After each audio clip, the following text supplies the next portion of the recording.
and legislations, including abrogation of Article 370, the Muslim Women Protection of Rights of Marriage Act 2019, that's made instant triple talaq an illegal practice, the Citizenship Amendment Act 2019 and the Ummeed Bill or the Waqf Amendment Act 2024, among others. Be it an overhaul of Bharat's key Nyaya Samhita or ensuring a massive nationwide crackdown on drugs while working tirelessly towards Naxalism-free Bharat by March 2026. जो कहा है वो करके दिखाऊंगा seems to be his motto. Committed to making Bharat a stronger, safer and more secure nation. He's also a history buff and a foodie. Please welcome, with greater round of applause, the Union Home Minister and Minister of Cooperation, Shri Amit Bhai Shah, in conversation with Rahul Joshi, Managing Director and Group Editor-in-Chief, Network 18, for the session titled, Make India Great Again. Over to you, Rahulji. Thank you. Amit भाई, आपका rising Bharat मंच में स्वागत है। बहुत बहुत धन्यवाद आपको इस समय निकालने का। ये हमारा फाइनल लास्ट सेशन है। सब लोग आपको सुनने के लिए आतुर हैं, पर इस बार मैं शुरुआत जरा अलग तरीके से करना चाहता हूं। कल प्रधानमंत्री जी आए थे और उन्होंने वक्फ बिल के बारे में यहां पर पहली बार बोला, तो मैं चाहता हूं कि आप एक क्लिप सुने और उसके बाद हम लोग प्रश्नोत्तर करेंगे। अलग देश का विचार सामान्य मुस्लिम परिवारों का नहीं था, बल्कि कुछ कट्टरपंथियों का था,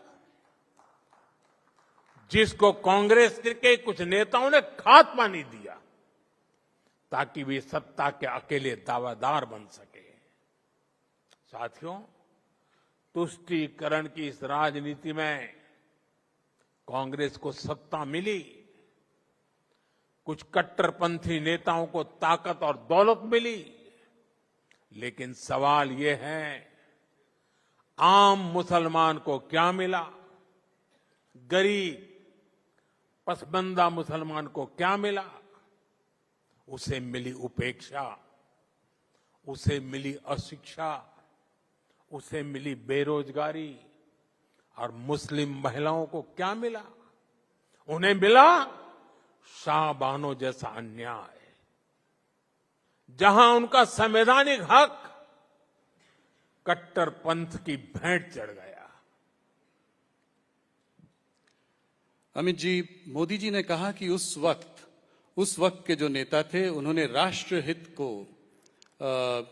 के ऊपर सत्ता को रखा। तो मैं ये जानना चाहता हूं आपसे कि मोदी जी किन लोगों के बारे में बात कर रहे हैं? कट्टरपंथियों का साथ किन नेताओं ने लिया और ऐसा क्यों किया? और पार्टीशन के लिए वो कहते हैं कि जो है मुसलमान नहीं चाहते थे कि पार्टीशन हो, गरीब मुसलमान नहीं चाहते थे ऐसा हो। नहीं, देखिए, ये तो सब जानते हैं कि जब मुस्लिम लीग चुनाव में खड़ा हुआ और दो राष्ट्र के सिद्धांत के आधार पर खड़ा हुआ, पार्टीशन के पहले जो अंतिम चुनाव हुए स्थानीय विधानसभाओं के, उसमें पाकिस्तान के हिस्से में भी मुस्लिम लीग का पराजय हुआ था। मुस्लिम जनता सच अर्थ में नहीं चाहती थी कि इस देश के टुकड़े हो, और ये बात मोदी जी ने ठीक ही कही है कि उस वक्त के कांग्रेस के नेता ही राष्ट्र के विभाजन के लिए जिम्मेदार हैं। उनकी तुष्टीकरण की नीति ही राष्ट्र के विभाजन के लिए जिम्मेदार है।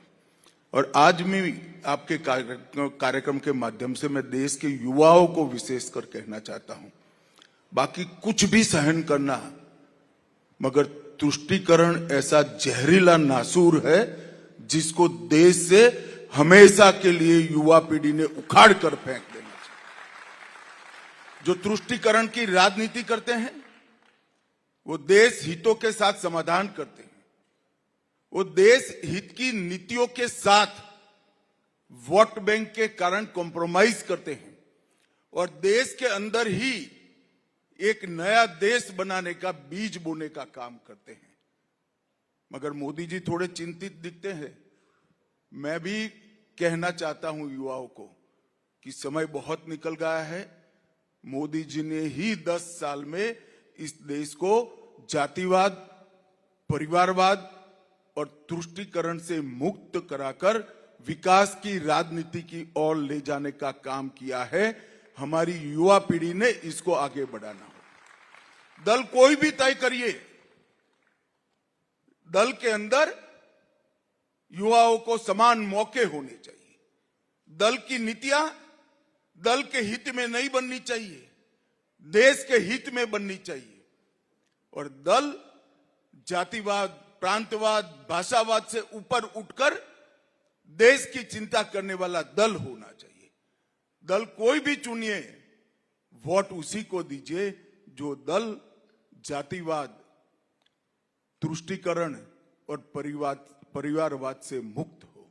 और यही हमारे देश के विकास का, हमारे देश के लोकतंत्र की रक्षा का सच्चा रास्ता है। कांग्रेस में उस जमाने में बहुत बड़े बड़े नेता हुए, आपने मेरे सवाल का जवाब नहीं दिया। किस नेता के बारे में बात हो रही थी? वो कौन से नेता थे जो ये कर रहे थे? नहीं, ऐसे सिंगल आउट करना तो बहुत तकलीफ होगी, मगर कांग्रेस ने बाद में प्रधानमंत्री नेहरू जी को बनाया था, तो इशारा उन्हीं की तरफ है। इशारे का सवाल नहीं है। प्रधानमंत्री तो अंततोगतो वही बनता है जो फैसले करता है। हमारे सर्वोच्च नेता मोदी जी है तो मोदी जी प्रधानमंत्री बनेंगे। अब कांग्रेस ने उस वक्त नेहरू जी को बनाया था, परंतु मैं इतना सुनिश्चित रूप से कहता हूं, आज देश के युवाओं को खड़ा कर दीजिए, किसी को भी उठाकर मंच पर लाकर पूछ लीजिए, उस वक्त आप विभाजन लेते क्या? विभाजन किया नहीं गया है।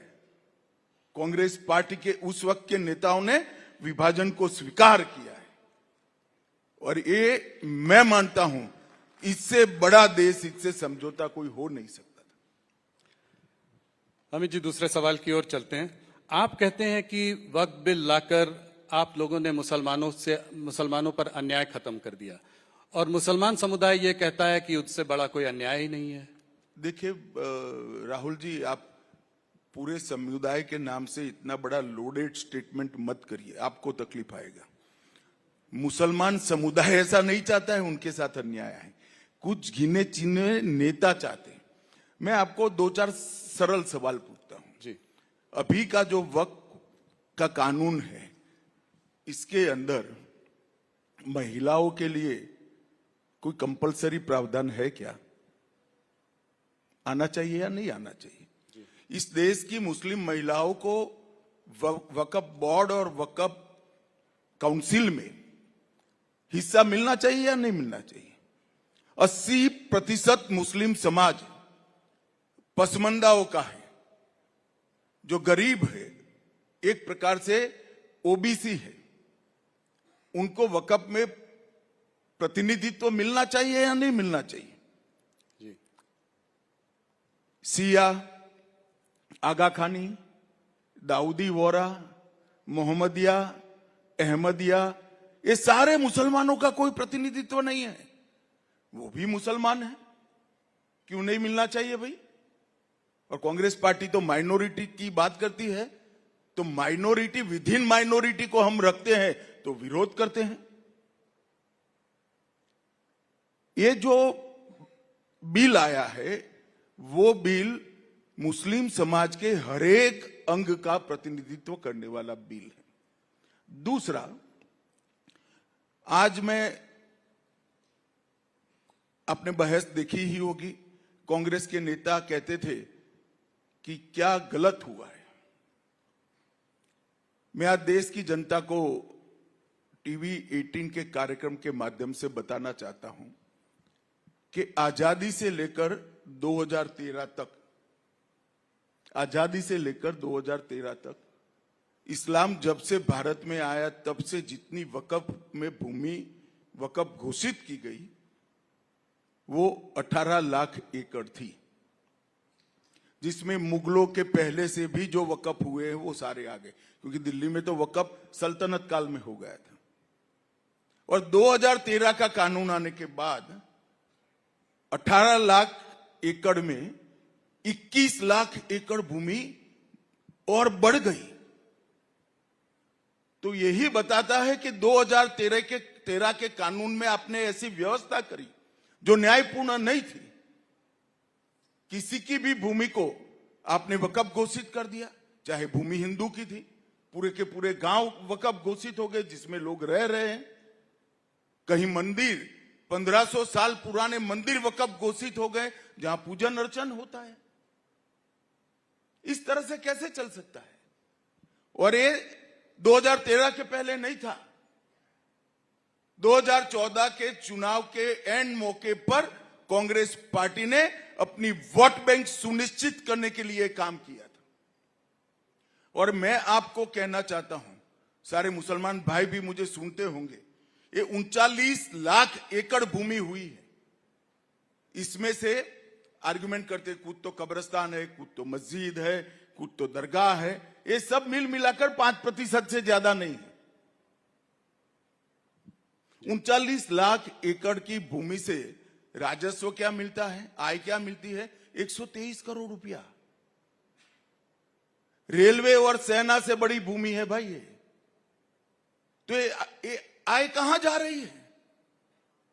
जो बैठ गए हैं वो भ्रष्टाचार करते हैं, क्योंकि ऑडिट की व्यवस्था ठीक नहीं है।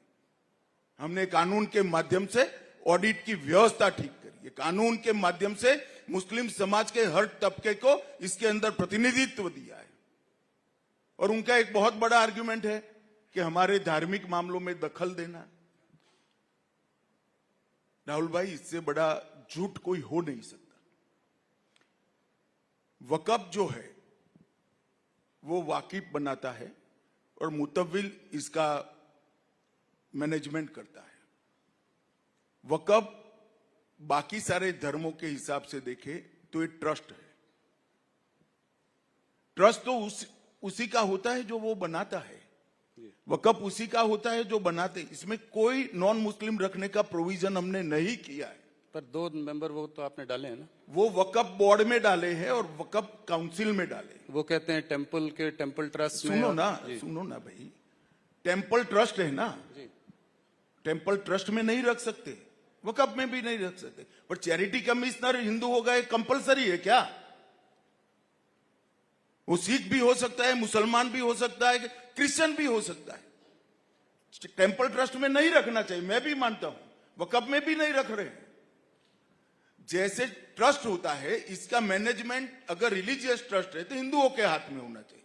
वक्फ अगर अल्लाह के नाम पर दान दी गई संपत्ति है तो मुस्लिमों के हाथ में होना चाहिए। मगर ट्रस्ट चैरिटी के कानून के हिसाब से बरोबर चल रहा है नहीं चल रहा है, इसकी देखरेख ये तो व्यवस्थात्मक काम है। इसमें धर्म कहां से आता है?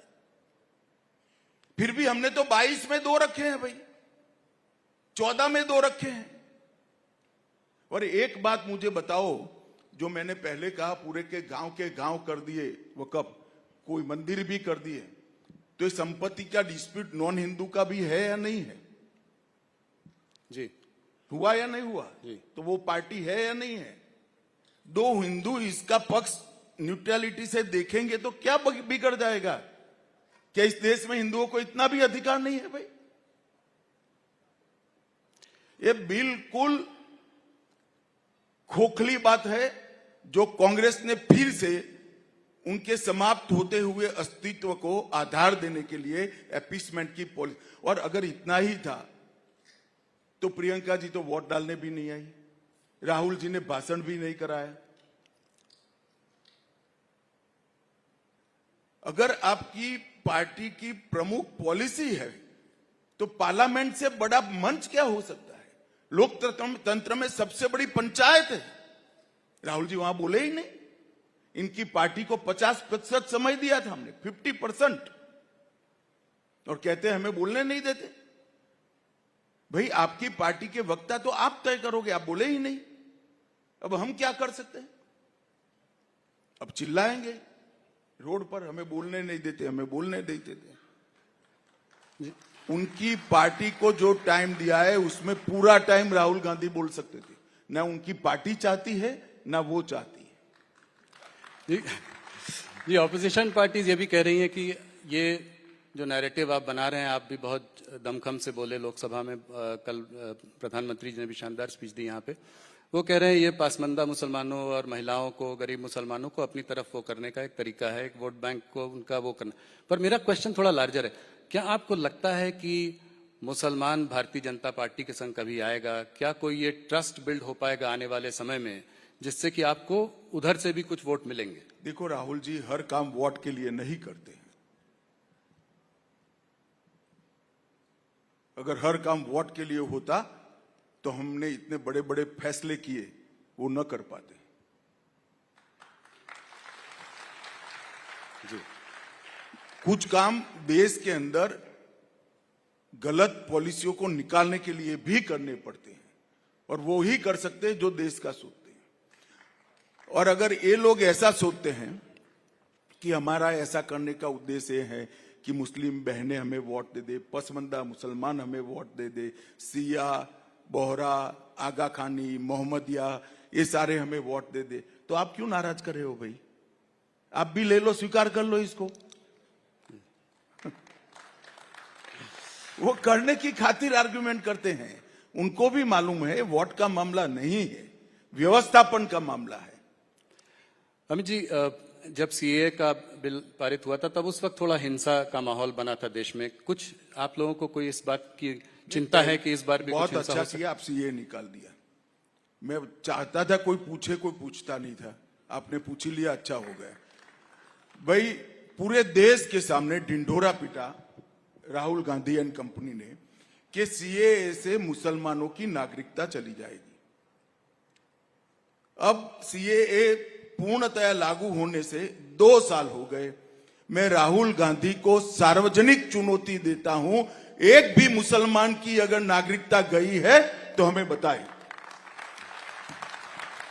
पूरे देश को कांग्रेस पार्टी ने गुमराह किया, इनके इंडी अलायंस वालों ने गुमराह किया। मुसलमानों की नागरिकता चली जाएगी, नागरिकता चली जाएगी, नागरिकता चली जाएगी, और देश में हिंसा कराए। यही जिम्मेदार है हिंसा के लिए। तो इस बार नहीं लगता आपको कि ऐसा कोई डर? कुछ तो समझे होंगे।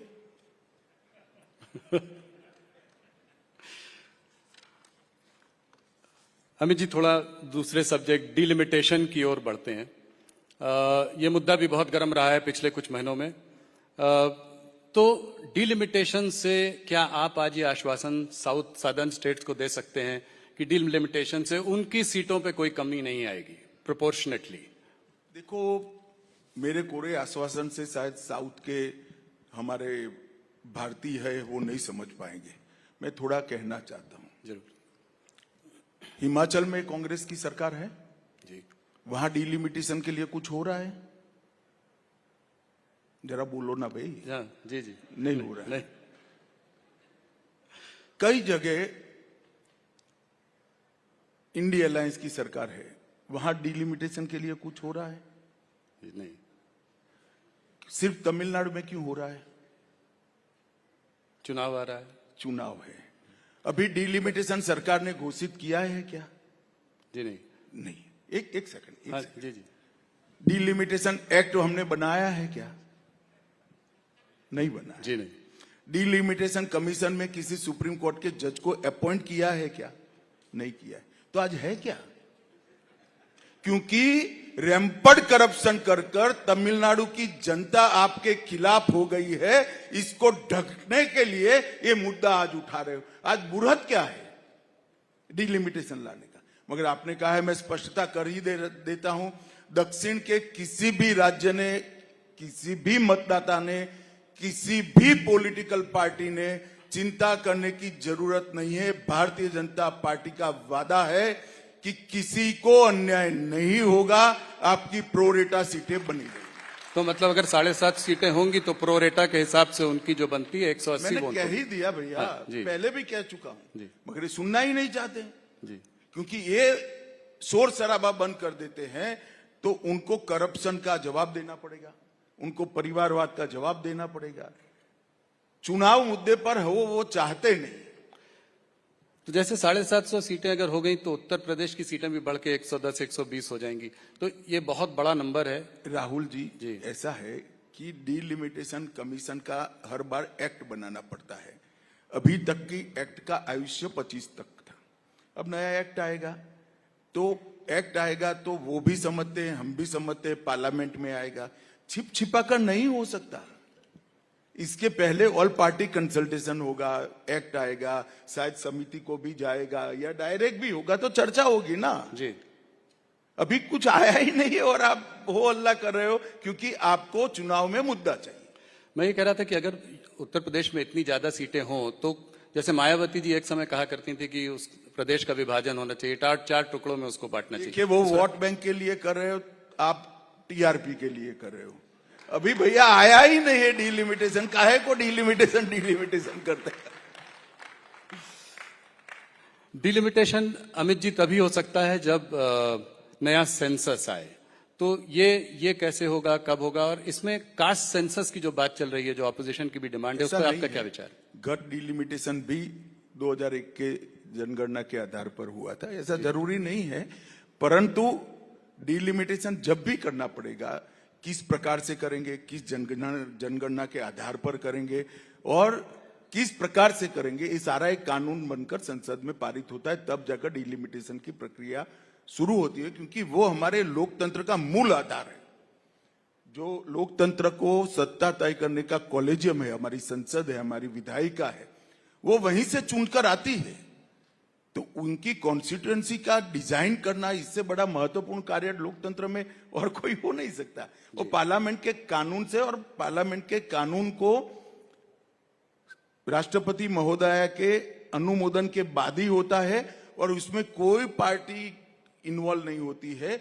इसमें सुप्रीम कोर्ट के एक जज इसकी अध्यक्षता करते हैं। जी अमित जी, एक और बड़ा मुद्दा आप लोगों का रहा है वन नेशन वन पोल, काफी चर्चा भी हुई है, उसमें आपने काम बहुत किया है। ये कैसे कर पाएंगे आप? इसको पारित करने के लिए आपको 2/3 बहुमत की जरूरत है, तो और कौन सी पार्टियां जुड़ सकती हैं आपसे? इस मुद्दे को कैसे इस कार्यकाल में इसमें हम कुछ देखेंगे क्या? देखिए भाई, आप तो ऐसा सवाल कर रहे हो, गांधी जी ने देश को आजाद करने की मांग की, तो वो कोई पूछ लेगा उनको कैसे करोगे भी, अंग्रेजों का राज है। ऐसा है भाई, हम हमारा मुद्दा लेकर जनता के सामने गए हैं, हम जनता के बीच में कार्यक्रम कर कर भी जा रहे हैं। 2-3 साल होते होते माहौल ऐसा होगा कि कोई party one nation one election का विरोध नहीं कर पाएगी, क्योंकि ये देश के भले में है। कोई मुझे बताए कि बार बार चुनाव कर कर खर्च कर कर हम क्या करना चाहते हैं इस देश में? एक साथ चुनाव क्यों नहीं होना चाहिए? कारण क्या है? ये कहते हैं संविधान सम्मत नहीं, कोई आर्गुमेंट नहीं करता, एक वाक्य लिख कर दे दिया है, बोले रखते हैं संविधान सम्मत नहीं। कैसे संविधान सम्मत नहीं? और नहीं है तो आपने 3 चुनाव कैसे कराए? जी, कांग्रेस पार्टी ने जब तक सरकारें तोड़ने की शुरुआत नहीं करी, उनकी सरकारें आती थी, तब तक तो सभी चुनाव एक साथ करे, और 2-3 राज्य 4 राज्य नए बन गए, इसके चुनाव आगे पीछे हो गए। तो वो एक साथ करने के लिए असेंबलियां डिसॉल्व कर दी कांग्रेस ने। वही कांग्रेस पार्टी ये कह रही है कि लोकतंत्र के विरोधी है। 7 राज्यों के असेंबलियां डिसॉल्व कर कर वन नेशन वन इलेक्शन कराया था, और आज वही विरोध कर रहे हैं। जनता वो मानते हैं, ऐसे नहीं सोचती है। जनता के अपने के सोचने के तरीके, कुछ नेता ऐसा मानते हैं कि मैंने कह दिया तो बस जनता मान गई, और फिर परिणाम आते हैं तो कहते हैं कि भाई ईवीएम में गड़बड़ हो गया। एक्चुअल में भैया आप जो बोलते हो वो जनता मानती नहीं है। अभी तो कह रहे हैं महाराष्ट्र का इलेक्शन भी जो है उसको भी चोरी कर लिया आप लोगों ने। अगर हम जीत जाते तो क्या, वो जीत जाते तो क्या कहते? हम तो वो है 10 साल, हमारे 10 साल में इनकी तेलंगाना सरकार बनी, चेन्नई में सरकार बनी, बंगाल में बनी, हिमाचल में बनी, वो कैसे बनी फिर? तो कांग्रेस की बात हो रही है तो एक सवाल यहां पे आपसे पूछना चाहूंगा। ये एआईसीसी का सेशन चल रहा है, उसमें जो खबरें हम पढ़ रहे हैं, देख रहे हैं, जो वहां से निकल के आ रही है, तो उसमें लीडर्स का मानना है 2 तरीके के थॉट्स हैं। एक तो ये है कि मोदी को गाली दो, मोदी के खिलाफ भाषण देते रहो, मोदी के पीछे पड़े रहो, और दूसरा कुछ नेता ये मानते हैं कि आप अपनी ऑल्टरनेट सोच, अपना विजन भी सामने लोगों के रखें।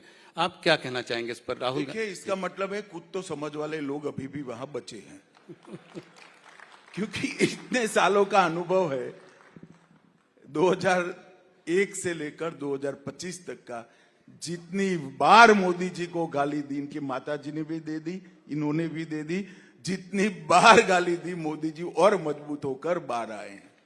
उनको मालूम नहीं हमारे दल का चुनाव चिन्ह कमल है, जो कीचड़ में ही खिलता है, ज्यादा खिलता है। तो हम तो गालियों के कीचड़ में ही खिलकर बाहर आते हैं, वो उनको मालूम नहीं। अमित जी, आपको काफी दिनों बाद इस बार इंटरव्यू कर रहा हूं। 2024 के चुनाव के समय आपसे बात हुई थी, एक सवाल उस पर भी। 2024 में आप लोगों को उम्मीद थी, नारा था अब की बार 400 पार, सीटें आई भारतीय जनता पार्टी की 240। कहां गड़बड़ हो गई, कहां रणनीति में कमी रह गई? देखिए राहुल जी, हम भी मानते हैं कि हमारी सीटें कम हुई, वो तो आंकड़ा है जी। मगर ये जो कह रहे हैं कि भाई ये तो ये कह रहे थे ये आए, ये कह रहे थे ये आए, मुझे बताओ कोई खिलाड़ी मैच खेलने जाएगा, सामने टीम कैसी भी हो, पिच कैसी भी हो, वो क्या कहेगा? नहीं हम आज हार जाएंगे, ऐसा कहेगा क्या? अरे भाई हमारा 300 था तो हमने 400 कहा, इसमें क्या बुराई की है भाई? हम तो सोचते ही हम बढ़ोतरी करेंगे और करेंगे। अभी भी मैं कहता हूं हम तमिलनाडु जीतेंगे, बिहार भी जीतेंगे और इनका सुपड़ा साफ हो जाएगा। नहीं, 2024 की उसके बाद आपने 3 शानदार विजय भी वो की हैं, दर्ज की हैं। आप हरियाणा में जीते बहुत अच्छी तरीके से। महाराष्ट्र में तो मुझको फडणवीस जी ने कहा कि वो सोच भी नहीं रहे थे कि इतनी सीटें आएंगी और उससे कहीं ज्यादा सीटें आई। तो दिल्ली में आपने जो है केजरीवाल जी की सरकार को परास्त किया। तो ये कैसे हुआ? ये आप लोग बाउंस बैक कैसे करें? देखिए, जनता ने चुनाव में कुछ झूठा प्रचार किया गया, कुछ भ्रामक बातें फैलाई गई, इसका कुछ तो असर हुआ, कुछ वोट कम मिले। जब परिणाम आया तो सबके मन में एक प्रकार की रंजिश थी कि हमने मोदी जी के साथ ये ठीक नहीं किया, और इसके कारण ही भारतीय जनता पार्टी का समर्थन भी बढ़ा है और बड़े जोर के साथ मोदी के काम पर थप्पा लगाने का काम ये 3 राज्यों में। थोड़ा सा आप हिंदी के पक्ष में बहुत बातें करते हैं, तो थोड़ा एक लैंग्वेज मुद्दे पर भी बात कर लेते हैं। ये भी साउथ से जुड़ा हुआ है। पहले मैं थोड़ी स्पष्टता कर दूं, मैं हिंदी भाषी नहीं हूं, मैं गुजराती हूं। मैं हिंदी के पक्ष में बात करता हूं, ये विपक्ष का प्रचार है।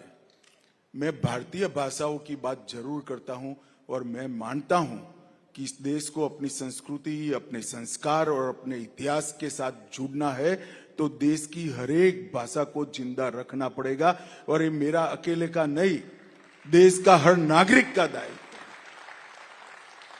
क्योंकि व्यक्ति अपनी मां की भाषा में ही सोच सकता है, अपनी मां की भाषा में ही व्यक्ति विश्लेषण कर सकता है, मतलब एनालिसिस करता है, तर्क कर सकता है, मतलब लॉजिक इसका डेवलप होता है। इसके आधार पर वो निर्णय लेता है और इसके आधार पर इंप्लीमेंटेशन की वो योजना बनाता है। ये पूरी प्रक्रिया मां की भाषा में ही होती है।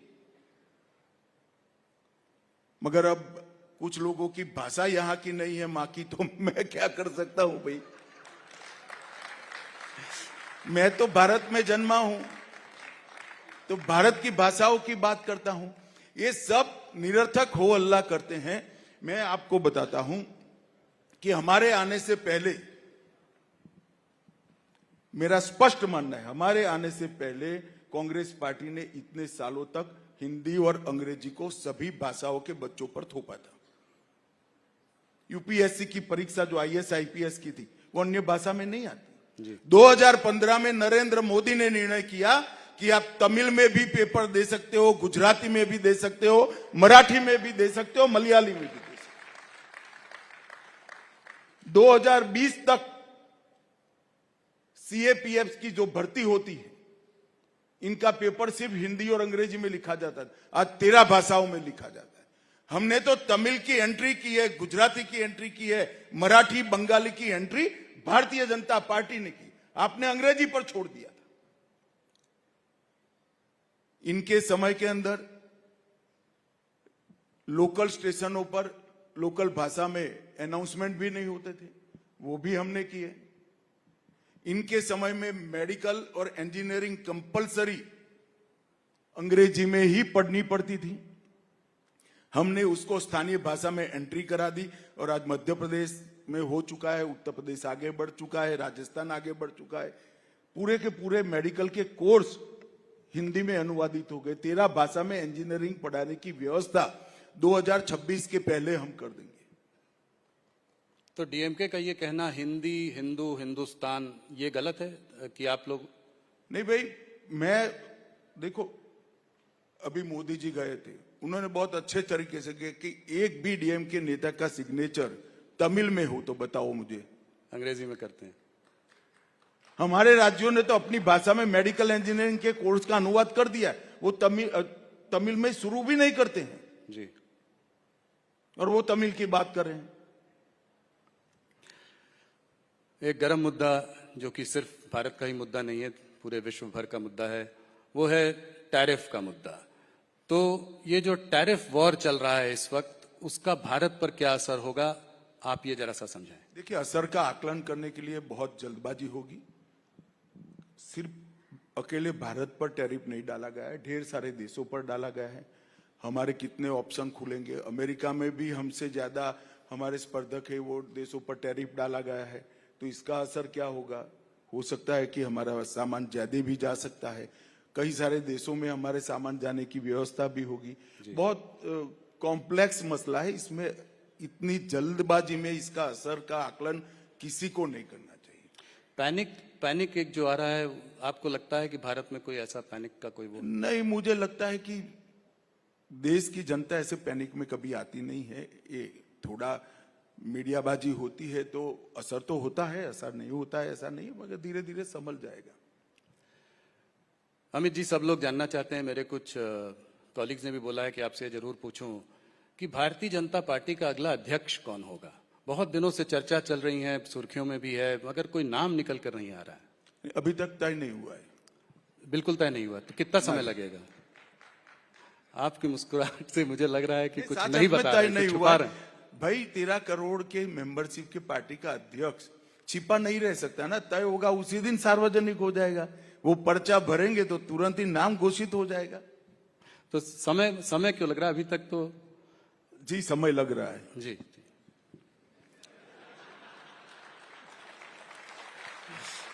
मुझे याद है एक बार मैंने इनसे ज्यादा सवाल पूछा था कि कितने टिकट बटेंगे, किसको क्या मिलेगा। कहता है जब होगा तो आपको भी बुला लेंगे तो आपको पता चल जाएगा। अमित जी, दिल्ली हाई कोर्ट के एक जज के घर में आग लग गई, आउट हाउस में आग लग गई, तो उसमें भारी मात्रा में कैश करेंसी बरामद हुई।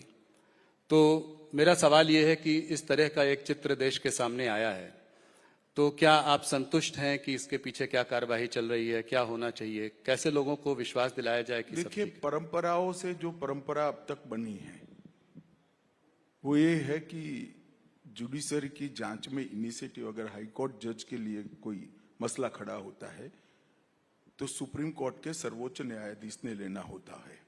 उन्होंने एक कमेटी बनाई है। हमें न्यायिक प्रक्रिया पर, सुप्रीम कोर्ट की प्रक्रिया पर भरोसा रखना चाहिए। इसकी रिपोर्ट आएगी तो काफी सारी चीजें स्पष्ट हो जाएगी। मगर मैं इतना कहना चाहता हूं, उन्होंने कमेटी बनाने के निर्णय करने में कोई तक देरी नहीं की है और मैं आशा करता हूं कि जल्दी, क्योंकि पूरी जनता भी इसको बहुत गंभीरता से देख रही है, तो जल्दी ही ये कमेटी की रिपोर्ट और उसके बाद ऐसा भविष्य में न हो, इसके लिए क्या कदम उठाए जाए, वो सुप्रीम कोर्ट की ओर से सार्वजनिक होगा। हम भी राह देख रहे हैं, आप भी राह देखो। एक जुड़ा हुआ सवाल जुडिशरी पर, हायर जुडिशरी के जो अपॉइंटमेंट प्रोसेस का एक सवाल काफी मुद्दा चल रहा है। एनजेसी की भी बात हो रही थी, सुप्रीम कोर्ट ने उसको अनकॉन्स्टिट्यूशनल बताया। इस पर आपका व्यक्तिगत क्या मत है? देखिए, मेरा व्यक्तिगत कोई मत नहीं हो सकता, क्योंकि मैं एक पार्टी से बंधा हुआ व्यक्ति हूं। मेरा कोई व्यक्तिगत मत नहीं होता है। मेरा मत व्यक्तिगत मैं पार्टी में रख सकता हूं। पार्टी एक निर्णय पर पहुंचती है, फिर पार्टी का मत मेरा मत होता है। इसी तरह से सरकार में भी मेरा कोई व्यक्तिगत मत नहीं होता है।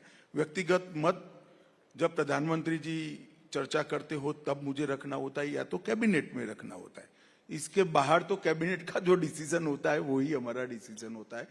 परंतु मैं मानता हूं कि इस पर एक नए सिरे से एक बहस ये घटना के कारण खड़ी हुई है। जनता में काफी उत्सुकता भी है। हम राह देखते हैं कमेटी क्या करती है, उससे काफी आप कह रहे हैं उसके बाद बहस होनी चाहिए? नहीं, बहस तो अभी कर ही रहे हो आप। बहस में तो कौन किसको रोक सकता है, परंतु कमेटी क्या रिपोर्ट देती है इसके आधार पर सारी चीजें स्पष्ट होगी। जम्मू और कश्मीर की ओर चलते हैं। कल आप वहां पर थे भी। राज्य का दर्जा कब तक मिलेगा, क्या आपको लगता है, और नई सरकार का कैसे आप आंकलन करते हैं? देखिए, भारतीय जनता पार्टी एक अखिल भारतीय पार्टी है।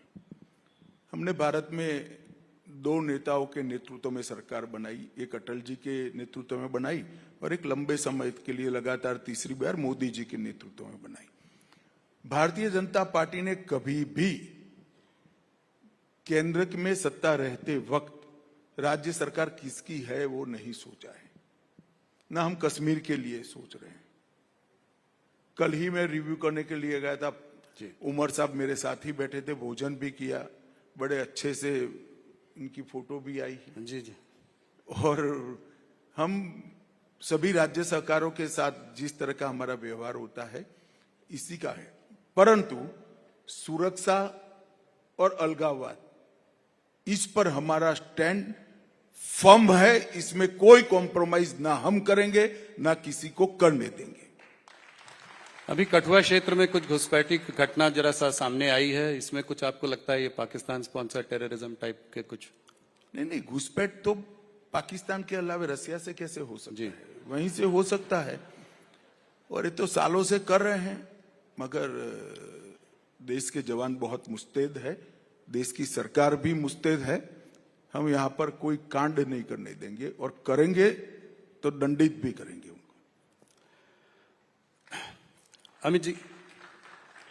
अमित जी थोड़ा इलीगल माइग्रेशन की ओर चलते हैं।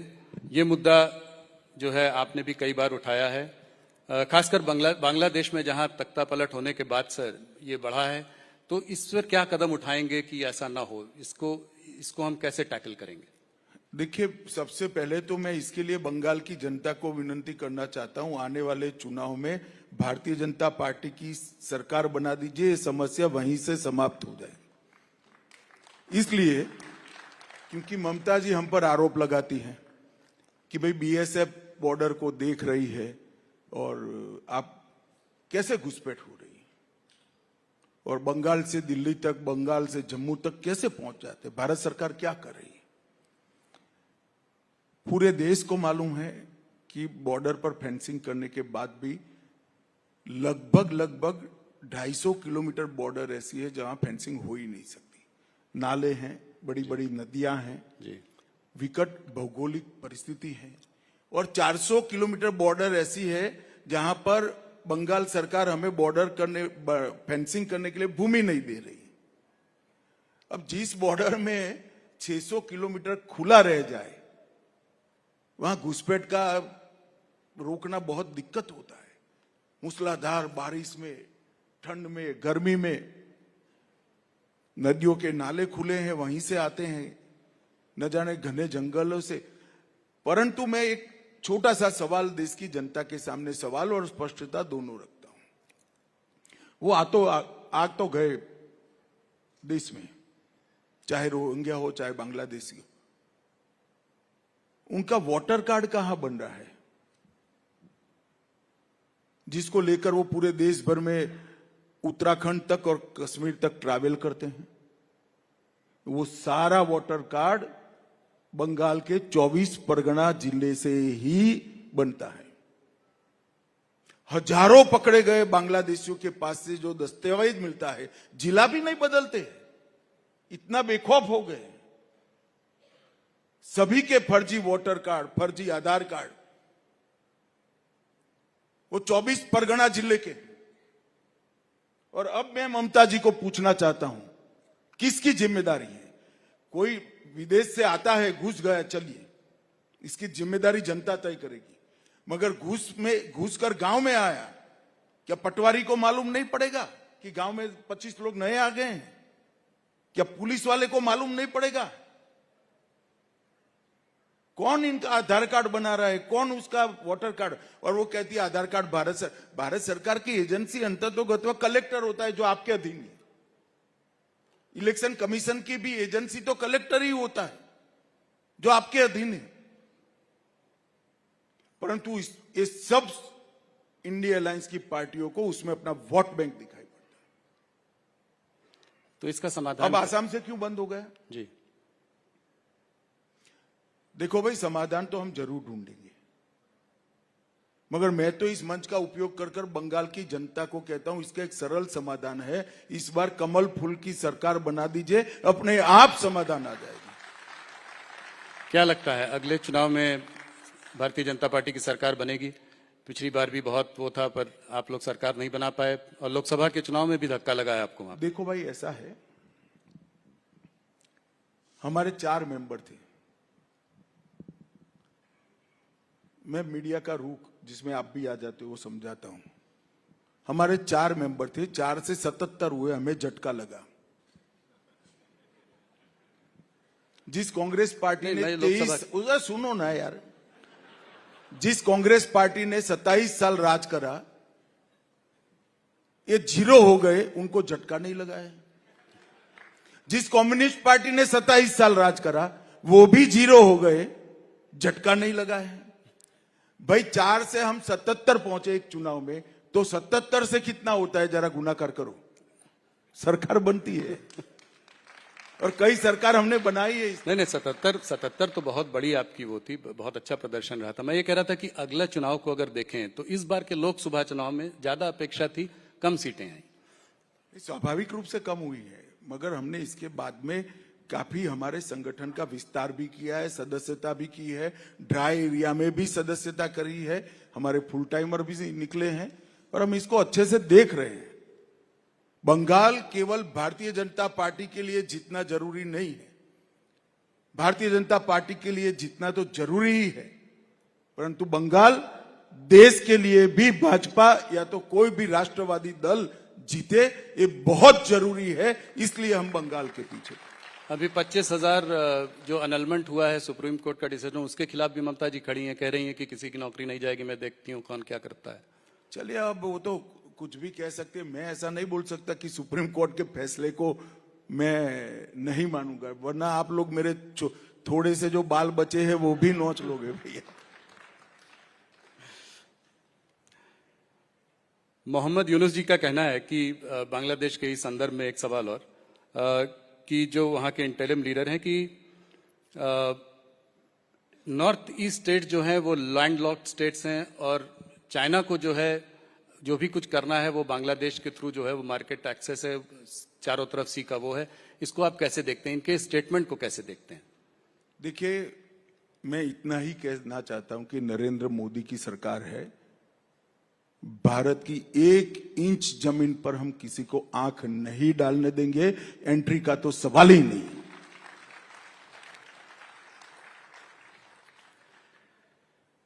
आपने हरदम, मैंने आपसे ये सवाल 2-3 बार पूछा है, फिर से पूछता हूं क्योंकि नया कार्यकाल है, इस तीसरे कार्यकाल में पाकिस्तान ऑक्यूपाइड कश्मीर पीओके के बारे में, इस पर क्या इस थर्ड उस पे? देखिए, भारत का स्टैंड बड़ा रुख है, स्पष्ट है, और सालों से है कि पाक ऑक्यूपाई कश्मीर हमारा है, और जहां तक कब आएगा इसका सवाल है, तो इतना तो तुम भी समझते हो राहुल, मैं सार्वजनिक मंच पर इसकी तिथि न बता सकता हूं, ना योजना बना सकता, मगर हर भारत सरकार का दायित्व है कि पाक ऑक्यूपाई कश्मीर हमारा है।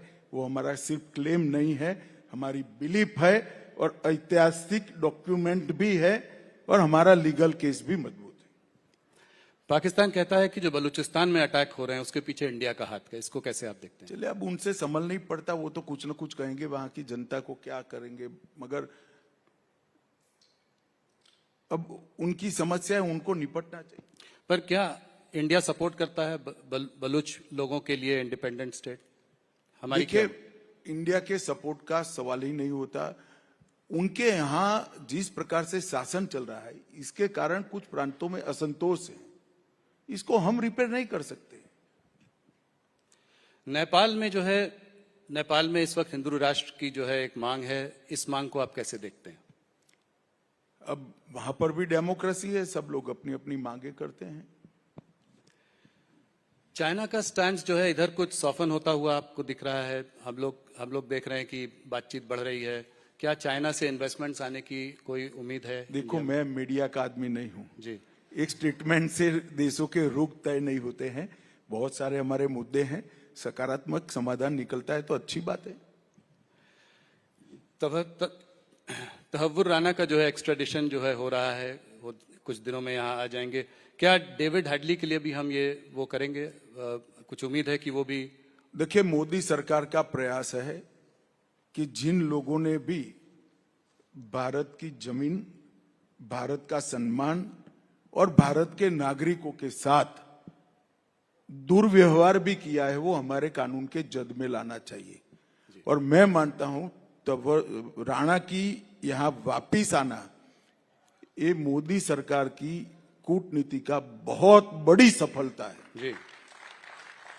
तो उस क्योंकि जिनके समय में जब बम धमाके हुए वो तो ला नहीं पाए, मगर आज वो वापिस आएगा, हमारी अदालत के सामने पेश होगा, हमारे संविधान के तहत उसको सजा होगी। ये देश के लिए बहुत बड़ी उपलब्धि है। अमित जी, आपने नक्सलिज्म पे बड़ा बयान दिया है, इसका रोड मैप क्या है, कैसे खत्म होगा पूरा? आपने एक टाइम फ्रेम भी दिया है, थोड़ा सा अगर हमारे दर्शकों को बताएं। देखिए, नक्सलिज्म अब 120 जिलों के आसपास था, घटते घटते घटते अब 12 जिलों तक सिमट कर रह गया है। एक जमाने में स्वप्न देखते थे पशुपति टू तिरुपति का, वो सपना उनका चूर चूर हो गया है। बिहार मुक्त हो गया है, झारखंड मुक्त हो गया है, महाराष्ट्र ऑलमोस्ट मुक्त हो गया है, कुछ तहसील बच गई है, मध्य प्रदेश ऑलमोस्ट मुक्त हो गया है, कुछ तहसील बची है, तेलंगाना मुक्त हो गया, आंध्र प्रदेश मुक्त हो गया, उड़ीसा मुक्त हो गया, केरल मुक्त हो गया है, कर्नाटक मुक्त हो गया है। अब कुछ जिले और कुछ तहसीलें बची है, और ये थोड़ा लेट भी इसलिए हुआ है कि बीच में 5 साल कांग्रेस पार्टी की सरकार आ गई। मैं जब कहता हूं तब कांग्रेस पार्टी वाले मुझ पर बड़ा आरोप लगाते हैं कि आप नक्सल के खिलाफ की लड़ाई में पक्षापक्षी करते हैं, मगर मैं आंकड़ा देना चाहता हूं जी। 24 में हमारी सरकार बनी छत्तीसगढ़ में, 24 से अब तक 25 में टोटल 436 नक्सली मारे गए, 1364 गिरफ्तार किए गए और 1400 सरेंडर हुए। 15 साल का टोटल ये नहीं है। छत्तीसगढ़ में हमने सुरक्षा वैक्यूम को समाप्त कर दिया है। विगत 5 सालों में लगभग 380 कैंप बनाए हैं और सीआरपीएफ के जवान, आईटीबीपी के जवान, बीएसएफ के जवान और छत्तीसगढ़ पुलिस घने जंगलों में, एक प्रकार से इसके लिए शब्द उपयोग करना है तो घोर तपस्या कर कर इनके पीछे लगे हैं और उनके उन्मूलन में लगे हैं। फिर भी मैं तो आज के कार्यक्रम से माध्यम से कहना चाहता हूं, कई लोगों ने सरेंडर किया है, जिनके हाथ में हथियार है, हथियार डाले, मेन स्ट्रीम में आए और अपना जीवन अच्छे से बिताए। उत्तर पूर्व में भी 10,000 लोगों ने सरेंडर किया है, 20 समझौते हमने किए हैं और उत्तर पूर्व में कमोबेश टेररिज्म समाप्त हो चुका है। परंतु एक बात निश्चित है कि 31 मार्च 2026 इस देश में नक्सल हिंसा पाश बन जाएगी। ये हमारी सरकार का बहुत फर्म निर्णय है कि हम नक्सल से मुक्त भारत बनाएं। मतलब 1 साल में। अमित जी, भारत के अंदर खालिस्तान की एक्टिविटीज कुछ बढ़ रही हैं क्या? आपका क्या वो है? और पंजाब की सरकार जो है वो कितनी सक्षम है इसको कंट्रोल करने में आप लोगों के साथ मिलकर? देखिए, पंजाब सरकार की प्राथमिक जिम्मेदारी है जी, मगर भारत सरकार की भी जिम्मेदारी है।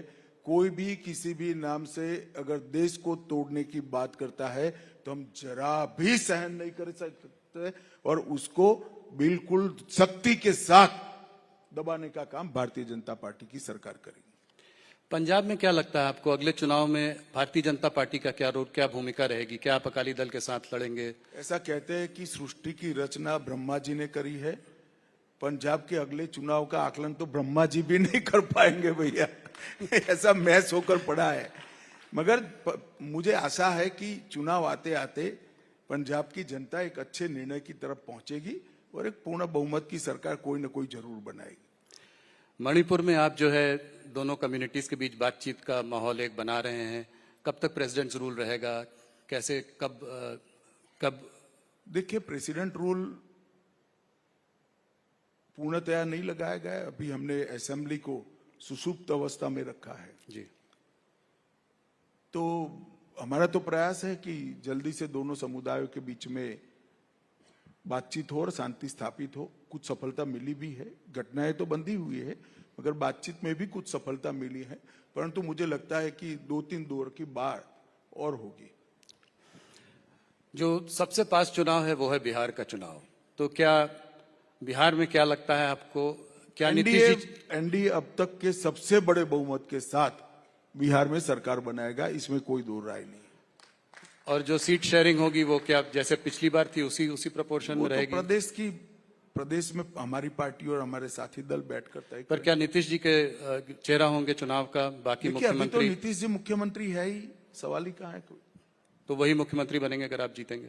अरे भाई, अभी नीतीश जी के नेतृत्व में ही हम चुनाव लड़ रहे हैं।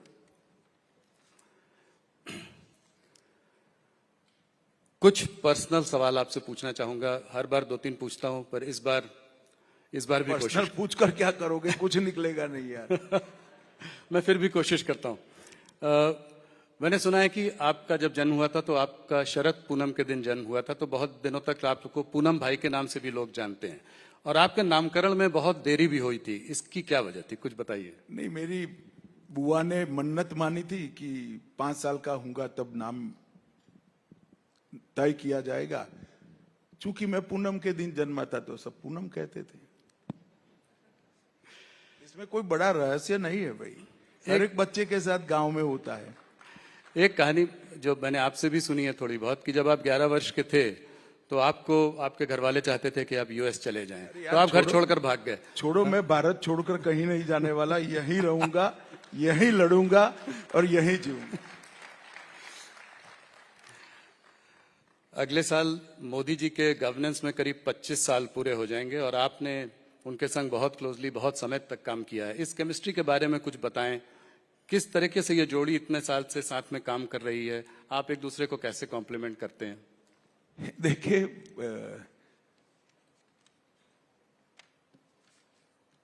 कोई भी दो कार्यकर्ता एक साथ काम करते, एक नेता और कार्यकर्ता एक साथ काम करता है, तो इतने लंबे समय तक काम करते करते एक दूसरे की काम की पद्धति भी समझ में आ जाती है, एक दूसरे का सोचने का ढंग भी समझ में आ जाता है, और एक दूसरे का स्वभाव भी समझ में आ जाता है। अंततोगत्वा तो चाहे मोदी जी हो चाहे मैं हूं, हमें हमारी आइडियोलॉजी के अनुरूप काम करना है। तो हमारी आइडियोलॉजी है, वो हमारी गाइडलाइन है, इसीलिए कभी मतभेद पैदा नहीं होते हैं। वो भी आइडियोलॉजी के लिए, देश के लिए, संविधान के लिए सोचते हैं, मैं भी आइडियोलॉजी के लिए, देश के लिए और संविधान के लिए सोचता हूं। तो मतभेद होने का कोई सवाल ही पैदा नहीं होता। जहां एक दूसरे को कंट्रीब्यूट करने का सवाल है, इसमें जरूर एक दूसरे को कंट्रीब्यूट कर रहे हैं, मगर अलग प्रकार से। मैं मोदी जी जो लक्ष्य तय करते हैं, इसका पूरा करने के लिए मेरे साथियों को साथ में रखकर पूरा प्रयास करता हूं। ये मेरे कंट्रीब्यूशन का तरीका है।